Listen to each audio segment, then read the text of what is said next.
Hey everyone, how's it going? Welcome to episode 3 of the Marvel Annotated podcast. Now, on this episode, we'll go over the casting for She-Hulk, Black Widow potentially premiering on Disney Plus in the United States, the SpiderMan Miles Morales gameplay, and how She-Hulk may be introduced to the MCU.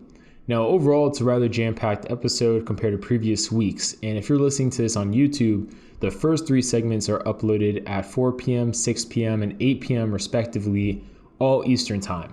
And if you'd like to hear the full audio version with a bonus 4th segment, follow the podcast on either Spotify or SoundCloud. Links should be in the video descriptions, but you can also search on either Spotify or SoundCloud for Marvel Annotated. And those versions are published at noon Eastern Time, same day respectively. And by same day, I mean Tuesday, since this podcast is scheduled to come out every Tuesday going forward. I'm really excited to get into these topics. So with all that said and done, let's get into it. So for our first topic here, we have Tatiana Maslany cast as She-Hulk. Now, recently, Marvel Studios has been on a tear with a lot of announcements after being super silent, actually, for quite some time. You know, the previous week, in the previous episode, I should say, we talked about how Kang the Conqueror was cast, which was a huge deal, obviously, because that more or less is an announcement for the upcoming main villain, you'd believe, for phase 4, 5, maybe even 6. And that was Jonathan Majors, who has been getting a lot of traction due to his leading role essentially on Lovecraft Country. Now, focusing on She-Hulk again, Marvel Studios announced the hiring of Dead to Me director Kat Coiro, and I hope I said that name right. But she, alongside of Rick and Morty writer Jessica Gao, were announced for She-Hulk. And from that momentum, they decided to capitalize on it with this announcement of Tatiana for the title role of She-Hulk. Now, for those who aren't too familiar with her, she was Emmy nominated for a previous role on Orphan Black, and currently, as of me recording this, can be seen on HBO's Perry Mason. Now, production for She-Hulk is set to start in Atlanta in early 2021, and they've all but confirmed at this point that the gamma form for She-Hulk will be CGI. Mark Ruffalo is believed to likely make a cameo appearance as Bruce Banner / Hulk, since the last update we got on that was him being in talks. But we haven't gotten any confirmation if he actually signed a dotted line since then, but I'm more likely than not to believe he did, just because Mark Ruffalo is one of those actors that seems to legitimately have a blast in the time of his life doing this role of Bruce Banner. He's also one of the few founding Avengers that is still alive as well. And I feel like they would not have gone out of their way to leave his character alive. I mean, they knew they were going to do She-Hulk, so maybe that's why. But I don't think they would leave the character alive without first talking to Mark Ruffalo and confirming with him that he'd be open to maybe coming back in the future. Because otherwise, you know, they easily could have had the whole character deceased after using the Infinity Gauntlet and made that a complete character arc. And it would have worked for all intents and purposes, I think. So I find it hard to believe Mark Ruffalo isn't going to reappear. He also tweeted out with a lot of enthusiasm his support and excitement for the casting. So I want to say he'll likely more than not at least do a cameo for like one episode. Now, in the comics, after an accident / injury, Bruce's cousin, Jennifer Walters, receives a blood transfusion, which turns her into the gamma mutate She-Hulk. And usually she's depicted as basically kind of like a your traditional like Amazonian bodybuilder, like woman kind of physique. Like that's kind of usually how she's drawn and everything, but with green skin, obviously. The only real difference I would say that's noticeable between She-Hulk and the Hulk is the fact that She-Hulk is more likely than not usually drawn and written with maintaining her intelligence, not really descending into savagery, like the regular Hulk does. However, in recent appearances, she has gotten a more savage form. She also had a more updated gray She-Hulk form, which I actually really enjoyed. And basically that was depicted from a trauma that she went through fighting Thanos. And after that trauma, alongside of insecurity and other things, she, instead of turning to a regular She-Hulk form, turned into a more bulkier gray She-Hulk form. And the really cool thing about that, alongside the grayish green skin, was the fact that this form had like a kind of like tears across the skin and like stretch marks, if you will, that glowed green. So I always thought that just looked really cool altogether. And I always hoped if they were to do a She-Hulk, they would use that to really kind of change things up visually instead of just doing basically another green skin Hulk. And the reason I say that is because if you go back to Age of Ultron, and Joss Whedon is on the record mentioning this, but they wanted to do Grey Hulk in that action sequence in South Africa. And the whole thing that was supposed to set up it is basically Scarlet Witch messes with the Hulk's mind. And they were going to introduce from there, I guess, the different personas of the Hulk, depending on Bruce Banner's mental state. And basically, that was going to be the introduction to the MCU's Grey Hulk. However, the Marvel Creative Committee at the time axed the idea because they thought it'd be too confusing for audiences, which I tend to agree. You know, unless you're able to properly explore that kind of concept in something like a Disney Plus, Netflix, whatever TV series adaptation of the MCU Hulk, unless you can explore that, a lot of people aren't going to grasp the rather complicated concepts of the multiple Hulks. So I definitely think that was a good idea in hindsight, but unfortunately that took away getting a Grey Hulk. Since then, we know they're going to do Thunderbolts in the MCU going forward, and a part of the Thunderbolts team, which they didn't have to do, so I'm actually really excited and shocked at the same time they're going to do it, is Red Hulk. Now, Thunderbolt Ross will be the Red Hulk, presumably, and introducing that means that they are comfortable now introducing different skin color Hulks. Now, if you're going to do a Red Hulk, and we already have a Green Hulk, I mean, for She-Hulk, it obviously is the easiest thing in the world to also make her, green, since she is traditionally green in the comics. But if they want to further make Jennifer Walters' incarnation of the Hulk a little more unique, I think just not only visually unique, but just, straight out the gate unique, I would do the gray She-Hulk form, where it has like the tears and the stretch marks across her body that also glow green. If that series is going to, let's say, explore things like trauma and insecurity, things like that, I think it works out really well, since that was kind of the backbone behind why this new form was taking prominence with Jennifer Walters versus her traditional form. And then, of course, she in recent comics as well has gotten a more traditional Hulk-like form where basically she transforms into like a savage green Hulk. And, I think they kind of moved on past that now. They've kind of reverted more to the status quo as of me recording this. But I just want to throw that idea out there in terms of that. Now, for the villain of the series, they haven't announced any villains officially, but a lot of people are theorizing they're going to do like the Red Hulk maybe. Personally, I really hope to do the leader. I think the leader would be a great way to go about it. And of course, you could still do the Red Hulk and Red She-Hulk and, not really Abomination. I don't really see them bringing him back, but you could, and that'd be cool as well. I definitely would do the leader just because I think Samuel Stearns is the villain that's getting a lot of attention right now in the Marvel Comics. If you're reading the Immortal Hulk series, he's kind of like the main bad right now in the storyline. And they've done some really cool stuff with his character alongside of that to make him the new big bad of the Hulk comics. I say new, but kind of like the new old big bad. And at the same time, I think the leader appropriately also gives you a solid gateway, not only as a villain for She-Hulk and the Hulk respectively, and a gateway that connects to the Incredible Hulk movie that a lot of people have forgotten at this point about, but the leader gives you an avenue to connect to Abomination if you want, either making a new Abomination or getting the old one back. At the same time, it allows you to make a seemingly Marvel Comics faithful, yet allows you to do a lot of flexible things to make it your own for the MCU. Avenue to introduce how they're going to do the Red Hulk in the MCU universe. I mean, it just gives you a lot to play with, I think, as a villain. And then also at the same time, he not only is someone who is, physically like, I'm a gamma mutate, I'm going to fight you, physical, bulky, strong, but he's smart, and that's his whole thing. So he can make those physical villains, if it's a new Abomination or an A-bomb or whatever you want to call it, for the most part. I mean, he can make those villains to fight for Hulk or She-Hulk. And at the same time, he could be your scheming mastermind behind the scenes. So I think there's just a lot of potential there. I would love to see them do, especially since I think the actor did an interview not too long ago admitting that he is still under contract by Marvel and willing to reprise the role of Samuel Stearns. So I just feel like if that's true, You know what I mean? Like, if that is true, then go for it. It is what it is. And yeah, so let's get on to the next segment.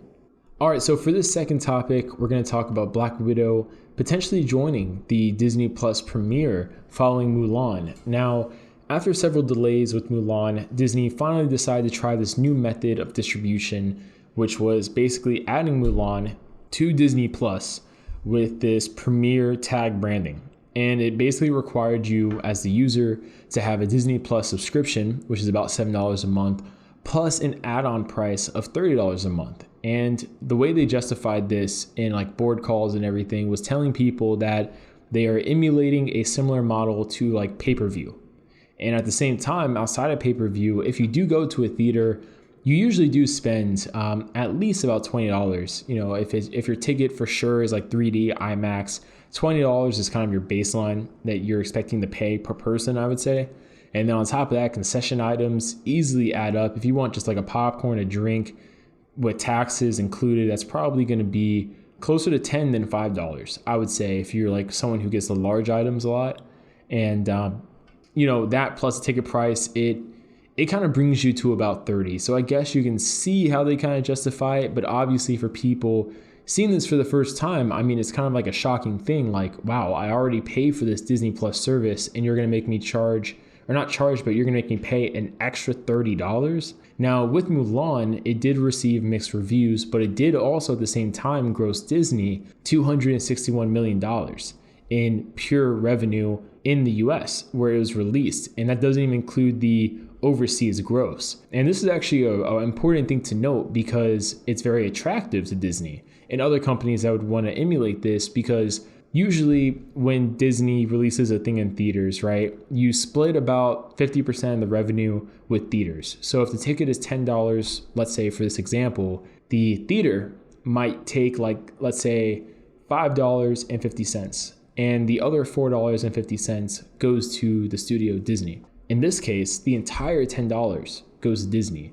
So in theory, by Disney grossing about 261 mil from this Disney Plus premiere release, it is similar to Disney with the film grossing like 522 mil in normal circumstances, which is obviously in that kind of light rather impressive, because if you're assuming that something like Mulan, which I think only about 30% of the Disney Plus subscription audience really actually, you know, viewed and paid for, if you're assuming that more people would sign up for Disney Plus and a higher percentage of people would check out Black Widow, let's say you hit about 400 to 500 mil, right, from grossing on Disney Plus with the premiere branding.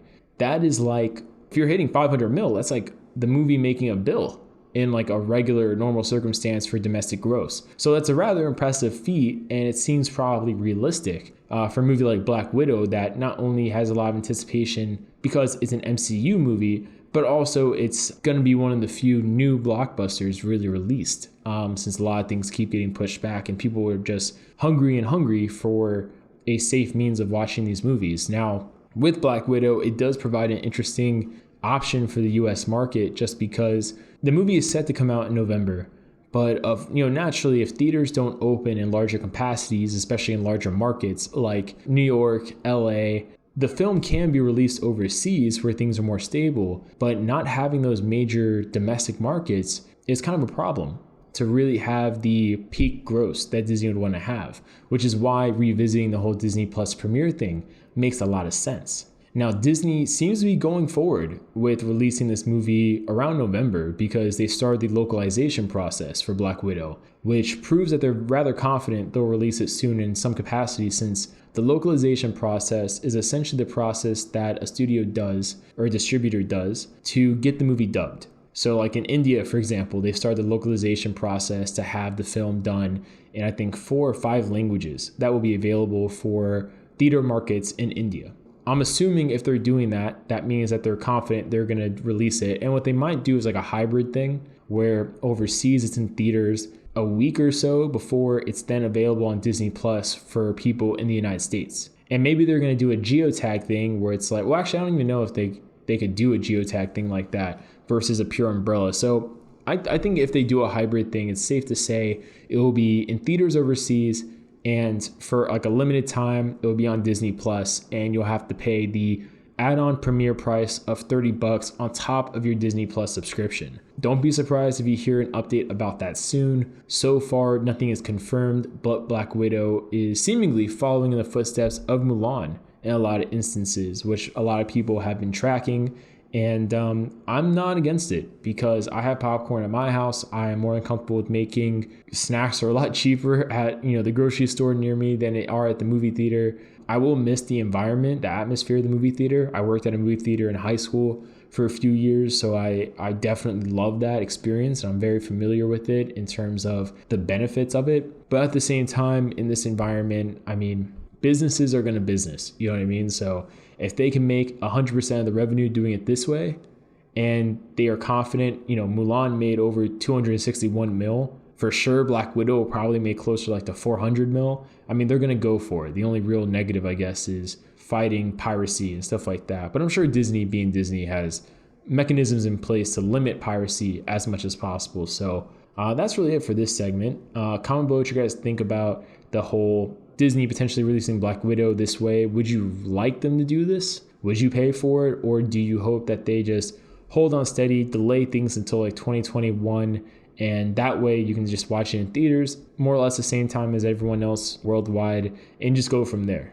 And we'll move on to the next topic. So for topic number 3 here, we're going to talk about Marvel's Spider-Man Miles Morales gameplay. Now, this is a game that I'm really excited for. Now, I will admit, I'm not purchasing a PlayStation 5 straight upon release. I have this like stealth policy where I always wait at least a year, because they usually have been doing things like, there might be a hardware or software issue upon launch that they patch, and definitely by a year, everything that is patchable and, fixable in terms of those things, they're usually addressed by then. At the same time, there's more games out as well. Now, the last but not least kind of thing about it is, instead of buying the launch model of these consoles, I've usually bought the slim model that they reveal after the fact. So like my PlayStation 3 was a slim. My PlayStation 4 was a slim. I even got the Game Boy Micro back in the day. I mean, I'm just all about the slim. So I'm definitely going to wait until they do the PlayStation 5 Slim, at the same time, I also want God of War.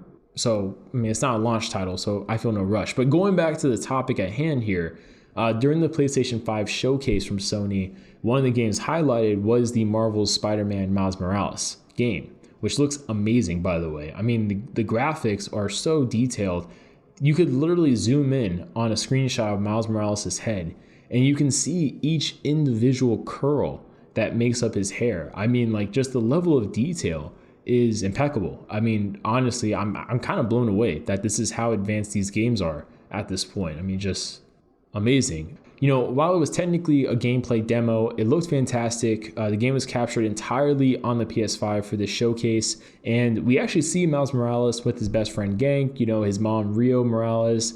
Seems like she's running for political office, which was kind of cool, a nice kind of change for the character, because I think in the comics, if I remember correctly, she was a nurse. So it's interesting to see that they're not going to translate that, and instead they're going to do like a political route, which would make sense if you want her to eventually in the storyline be a target of like a rival gang, which obviously would then drag in Miles into the fray, and then you have drama because it's his mom and all that stuff. So I think I can see what they're kind of setting themselves up for here. But sooner rather than later, a new female version of the Tinkerer appears, attacks the neighborhood in between this conflict that the Tinkerer's gang has with Roxxon Corporation. Now, the gameplay is designed to allow gamers to see how you can expect to utilize abilities that Miles has, such as the camouflage, Venom Blast, and just in general combat mechanics that are more or less translated from the prior Spider-Man PS4 game. And while the PS4 version of Miles Morales' Spider-Man is expected to cost the standard $60, the PlayStation 5 version, alongside of other PS5 first-party titles, will instead be $70. But to make up for the $70, price tag, they're going to include a fully remastered version of Spider-Man PS4 with all the DLC add-ons, and Insomniac added these comments about the whole PS5 version improvements. So they say, and I quote, "The remaster for the PS5 is no simple upres, as many of the game's art assets as possible have been completely updated to take advantage of the PS5's console horsepower. You'll see better looking characters with improved skin, eyes, hair, and facial animation, including our new next-gen Peter Parker. You'll also see ray-traced reflections in ambient shadows, improved lighting, and more pedestrians and vehicles stretching further into the distance. And the same optional performance mode offered on Marvel's Spider-Man Miles Morales, allowing you to finally play the game at a targeted 60 frames per second frame rate. They go on to say we'll be supporting near instant loading, 3D audio, and the DualSense controller's haptic feedback. And the game is set to release on the PS4 and PS5 on November 12th, 2020. I'm kind of expecting it to be more of like an infamous, not Second Sons, but kind of the, what was it, like Reign of Blood or something like that. It was like a like a solo DLC add-on kind of game for Infamous 2. And it was basically like Festival of Blood, I think is what it was called. It was like vampires and stuff like that. I'm expecting it to be more like that than a proper extension and sequel of the Marvel Spider-Man franchise for the PlayStation. And I think they've already said as much in terms of like Insomniac Games not trying to make anyone confused and feel like they're going to be tricked into buying this game. And I think that's also why they're trying to add all these things into the $70 PlayStation 5 version, because they don't want people to feel like they're gypped out of $70. I don't think this game's going to really suffer from that. I think a lot of people are excited about this game, including myself. I'm going to buy it on the PlayStation 4, and then when I do get a PS5, maybe I'll get it, but I'm hoping they'll also do the automatic like free upgrade into the PS5 version. So I'm looking forward to that. We'll see what they do with that, and we'll see how good the game is as they show more for it. But as far as I can see with the gameplay, I mean, there's a really cool moment where he is basically stabilizing a bridge, which reminds me of the sequence from Spider-Man Homecoming when he was trying to prevent the boat from splitting apart. And at the same time, reminds me of Tobey Maguire in Spider-Man 2 when he was trying to stop the train. So, I mean, definitely, I think the animations are really fluid. Some great quick time events from the demo they showed. I think the combat looks as smooth as ever, and I'm really excited to see how they want to emphasize differences, like with the camouflage mode that Miles can, not infiltrate as, but can activate to kind of turn invisible more or less. And at the same time, I'm interested in seeing how they range out the Venom Blast, because I know in the Miles Morales comics, they've basically done it so the Venom Blast has different variations, one that's basically tactile, but also one where it's like he can kind of charge it up and basically release an omnidirectional blast of like this bioelectric energy. So I'm curious to see where they take it. And all in all, I mean, I think after Spider-Man PS4, Insomniac has gotten my goodwill. So I'm pretty excited for it. And yeah, that's it for this topic. Now, getting into our fourth and last topic here on this episode of the Marvel Annotated podcast, how She-Hulk may join the MCU. Now, with the news of Tatiana joining the MCU as Jennifer Walters, aka She-Hulk, people have already started theorizing about how the character might not only impact the MCU going forward, potentially being one of the main next era heroes that could join like the new form of the Avengers, Ultimates, whatever they're called. But how just in general, like how are they going to do the joining of Jennifer Walters? Is it going to be straight up just from the Disney Plus series? Are they going to do like a backdoor pilot introduction from like a movie? A lot of people are curious about that. And it's worth noting that a lot of these Disney Plus series are considered more or less spin-offs or launching points for several characters expected to eventually join and appear in films. So I think good examples would include Wiccan and Speed from WandaVision potentially joining a Young Avengers film in the future, or at the same time, Sam Wilson's Captain America leading maybe into a new Captain America trilogy starring Anthony Mackie as the lead role. So with She-Hulk, I think something similar could be applied here. The character has strong potential actually to appear in the upcoming Spider-Man 3, which would more or less act as a backdoor pilot for the She-Hulk Disney Plus series. And the reason I say this is because in the comics, she was a criminal defense attorney and regularly represented superheroes. So if they want to adapt that into the MCU version, we could have a situation where instead of Matt Murdock, which a lot of fans hoped for, being the attorney that represents Peter Parker, presumably in Spider-Man 3, based on the crazy events that happened at the end of Far From Home, it's possible instead we'll have Jennifer Walter taking up those litigation duties, if you will. And this would provide a reason for her also to potentially be in the crosshairs of a incident from maybe a supervillain or something like that, which would injure her to the point where a character like Bruce Banner / Hulk would be so desperate to save her life, he gives his blood to his cousin,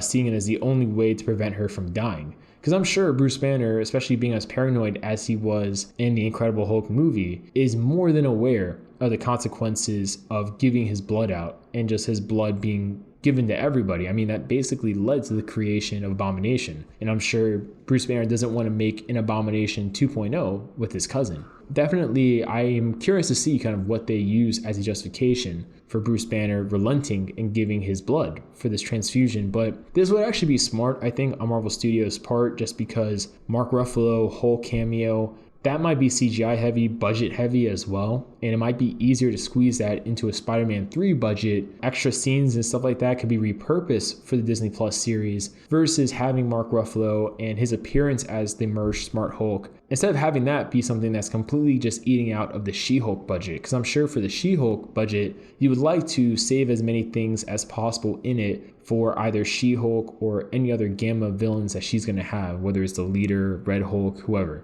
At the same time, I think She-Hulk appearing in the future, she could also, in joining the MCU, appear in franchises crossover-wise, like the next Avengers, Ultimates, Fantastic Four, really any instance, for the most part, where maybe the Hulk's strength is needed. I just hope they don't go the Jessica Jones route, where basically there's a lot of promise, a strong introduction for that character series, but just as it kind of goes over time, it's just really hard to keep the grip, I felt, with Jessica Jones. I felt it started really strong, but just as the series progressed, it was hard for me to want to watch the next season. Luke Cage, I would say I kind of struggled with, just because the first season, the first half started so strong as well, and then the second half just kind of lost me a little bit. So, I just hope that whatever they have planned for She-Hulk is strong all the way out, kind of more the Daredevil route. We'll see what happens. I think Jessica Jones as a whole for the first season was really strong. It was just like the next season just really failed to grip me the same way. But leave your comments down below about She-Hulk. What would you like to see as the villain, the plot line?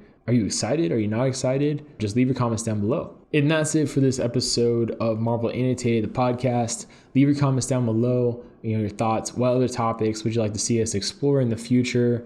At the same time, don't forget to check it out on Spotify and SoundCloud if you're listening to the YouTube segments. As well, this series comes out every Tuesday, so stay tuned every Tuesday at 4, 6, and 8 p.m. Eastern Time for these segments to upload. If you're a fan of Marvel, and just leave comments down below on what you would like to see us talk about on the next episode next Tuesday. And with that said and done, I hope you guys have a great day, and we'll see you guys later.